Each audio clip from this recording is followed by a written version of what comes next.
One way of thinking about leaky gut is 3 layers of defense. If you picture a castle, there's the moat around the castle, and this is akin to the mucus layer in the gut. Second to that, there are the soldiers that can either fire arrows or confront with swords in combat. This is your antibodies, namely but not limited to secretory IgA. And then third and finally is actually the physical barrier of the gate. So the mucus layer is the moat, the soldiers are the antibodies or the immune system, and the physical barrier of the gate is the actual enterocytes or the intestinal cells. And so this is the model through which I want to walk you through the rationale and the evidence behind the reformulation of our product, Gut Rebuild Nutrients, which offers nutritional support for repair of the gut lining. I want to also be careful to say that leaky gut support, directly sort of repairing, is only part of how we address leaky gut. There are very important, as you probably already know, but just worth mentioning, very important dietary, lifestyle, and microbiome interventions that we should go through as a comprehensive and holistic approach to treating leaky gut. But within that approach, there is this need for nutritional and natural methods of fostering repair or helping to make sure you have an adequate moat, adequate antibodies or soldiers, and a healthy gate. Let's jump into the changes that we've made. In overview, for those of you watching, you'll see a image that depicts this.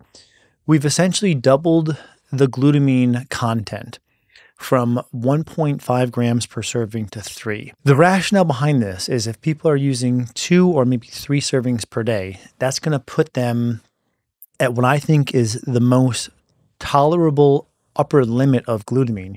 You see, some people, when the glutamine intake is too high, may have reactions, these sort of excitotoxicity reactions of glutamine, glutamate being higher than some people can tolerate, especially people with things like brain fog. So in the formula, the target with this creation or this reformulation is to make sure the broadest amount of people will tolerate this. We can always add an additional glutamine separate, but I do think that the 3 grams per serving is probably clinically going to be the best for the widest swath of people. Second to that, N-acetyl D-glucosamine. We've added about a 0.5 gram of this.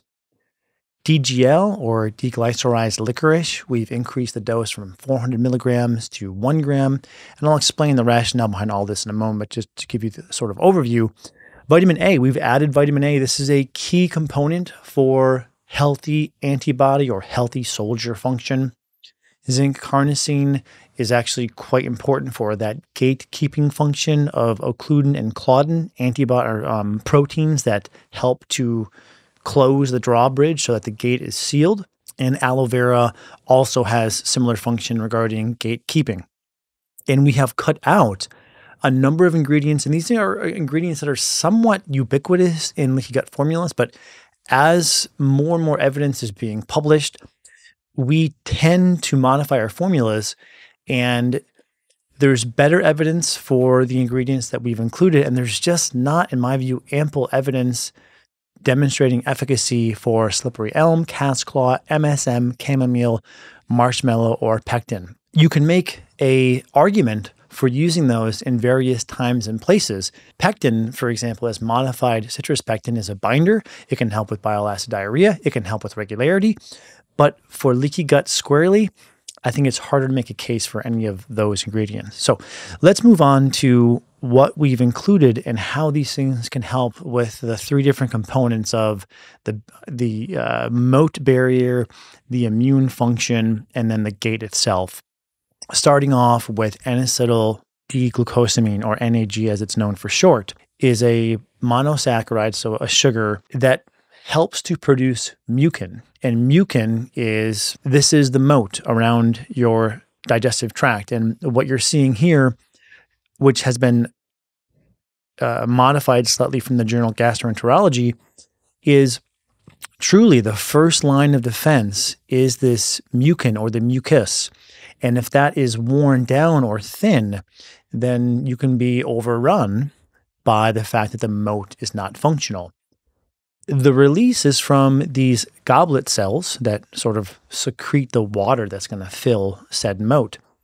This will protect you fairly obviously from pathogens, from toxins, but there's another component to this that is sometimes overlooked, and that is you need mucus to also prevent irritation from your own internally or endogenously released enzymes. Enzymes break down proteins, fats, foods, but they can also break down your intestinal cells if there's not adequate mucus. This might be why some people notice if they take a digestive acid or enzyme formula, they actually have a flaring of their symptoms. So we do want to call that out, and that's an important component as to why N-acetyl D-glucosamine is helpful. Now, as I always say, show me the data. 2015 open label study. So an open label study is not super rigorous. It's not going to have a placebo control arm, but this is the best data point that we have. And I'm not claiming that all these ingredients have the coveted RCT or meta-analysis, but this is a blending of clinical observation along with published data. So in this case, again, the best study that we have is open label. It's a bit lackluster in terms of it could be better, but I think it's sufficient. And what they found was when patients were given the N-acetyl D-glucosamine, they had improved abdominal pain, diarrhea, improved nausea, and improved rectal bleeding. And by the way, if this has been helpful, please comment and subscribe. This really does help us reach more people who are trying to improve their health, so it is quite deeply appreciated.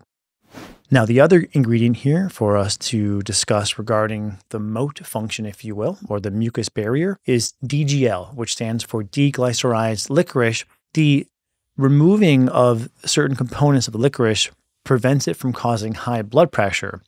So regular licorice does run a potential risk of elevating blood pressure in sensitive populations.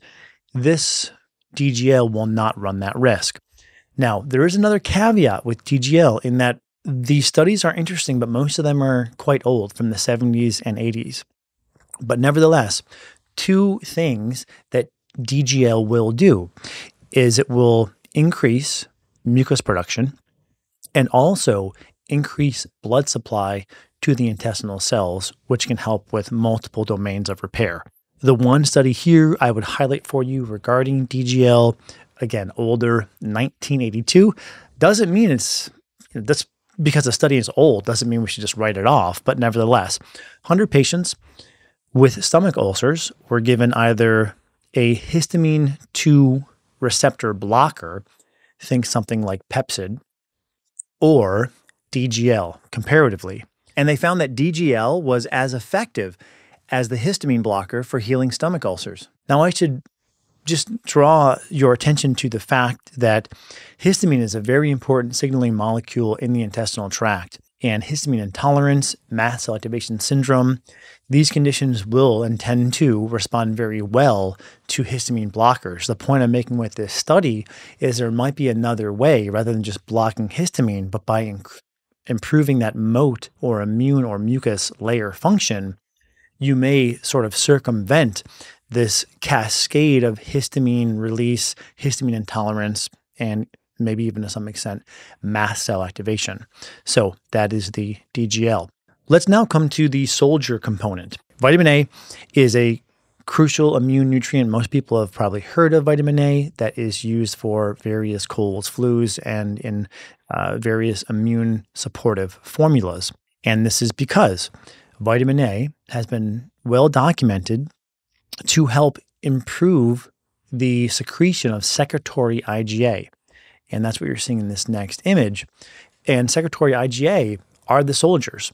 So you have this moat, and then the soldiers can sort of patrol that moat. And that's what this image from Frontiers in Microbiology is depicting. What you're seeing is the secretory IgA, the immune cells, the soldiers, are vigorously attacking a pathogen. But look at this. This is something that's very interesting. These are healthy bacteria, and at least what it is thought that secretory IgA can do for healthy bacteria is they can actually bring them together and create a scaffold that supports them. This is known as canonical versus non-canonical binding of secretory IgA. But just all this to say, secretory IgA is not just about antibodies that kill pathogens, but these antibodies also seem to help the good guys come together and provide a scaffolding supporting them.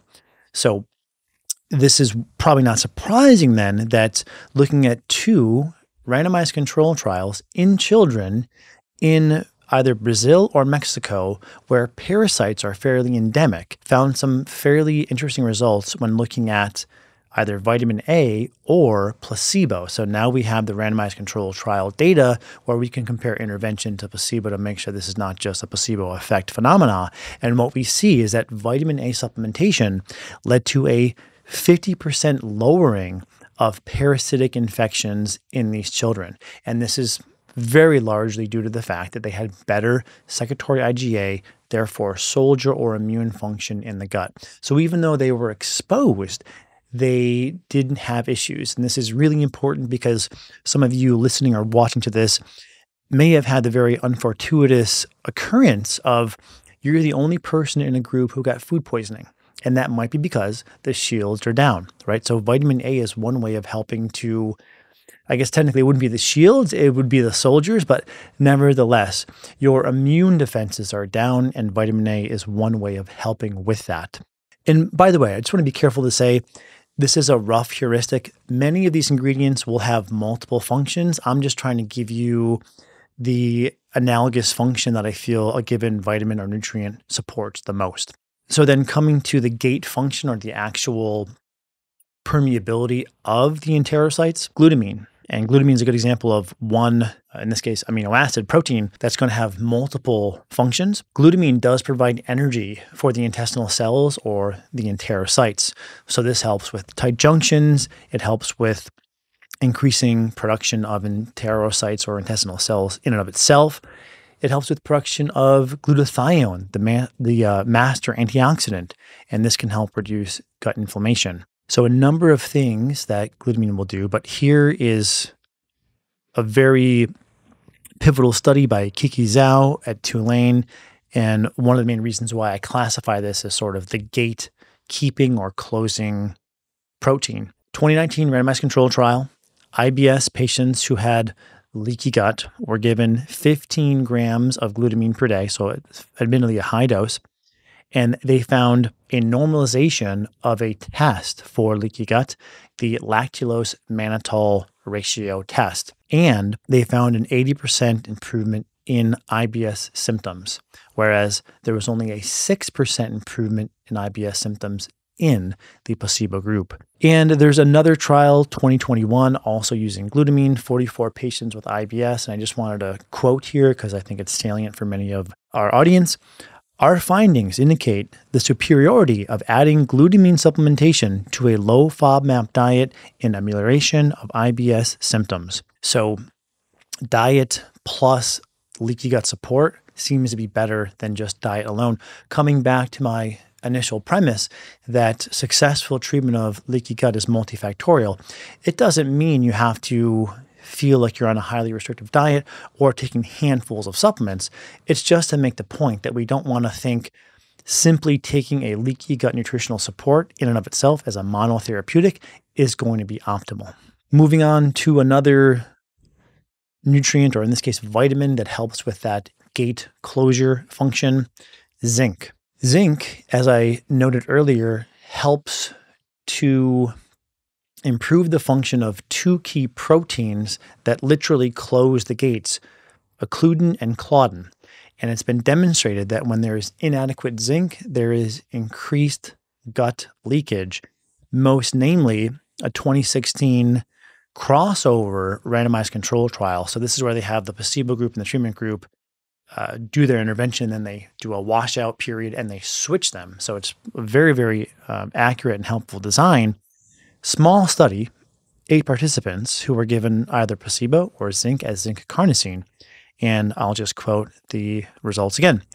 Gut permeability increased 3-fold after intense exercise. So let me take a step back and just give you some of the context here. They were evaluating the impacts of intense exercise on leaky gut, which intense exercise will have a deleterious effect on gut function.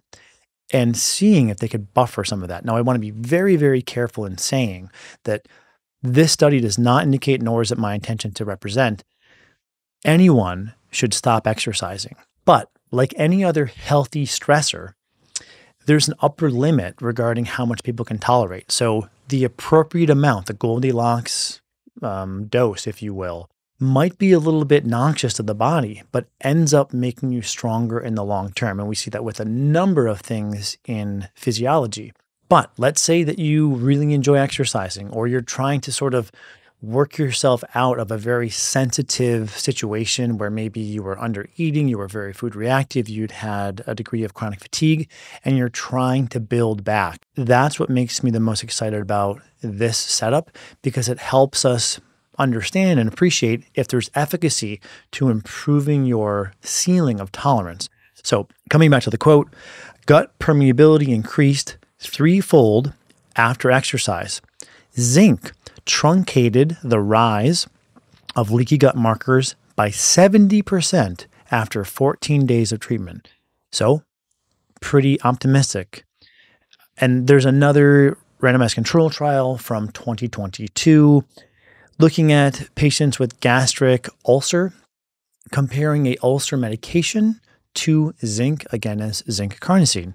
Quoting, "These findings suggest that the efficacy and safety of zinc carnosine were similar to those of an ulcer medication in the treatment of gastric ulcer." So certainly for repair and for that gatekeeping function, I think zinc is pretty interesting and certainly worth inclusion in the updated version of our formula.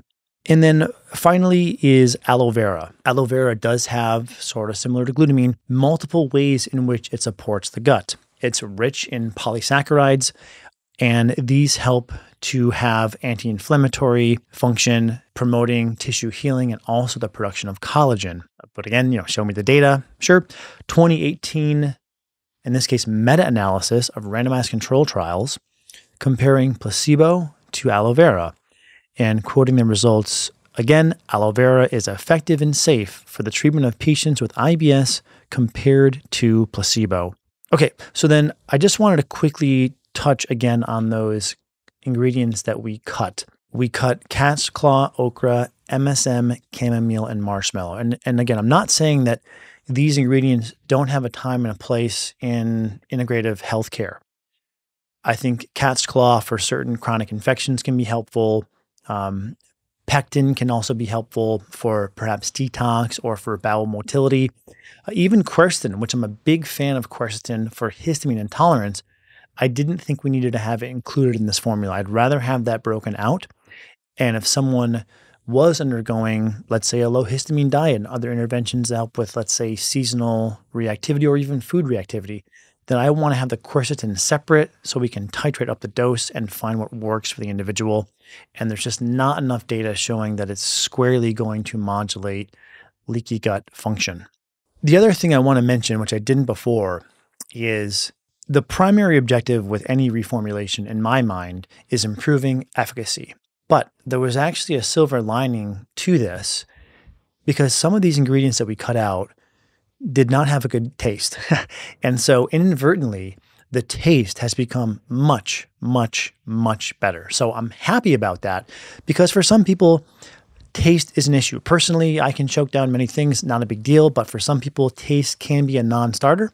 So the flavor profile of this has been vastly improved in my opinion. And I will admit that this formula I felt was probably one of the least savory tasting of the products that we have in our line. So I was quite happy that we were able to increase and improve the palatability and the mouthfeel. Just wanted to leave you with a quote, an older quote from John DeMartini.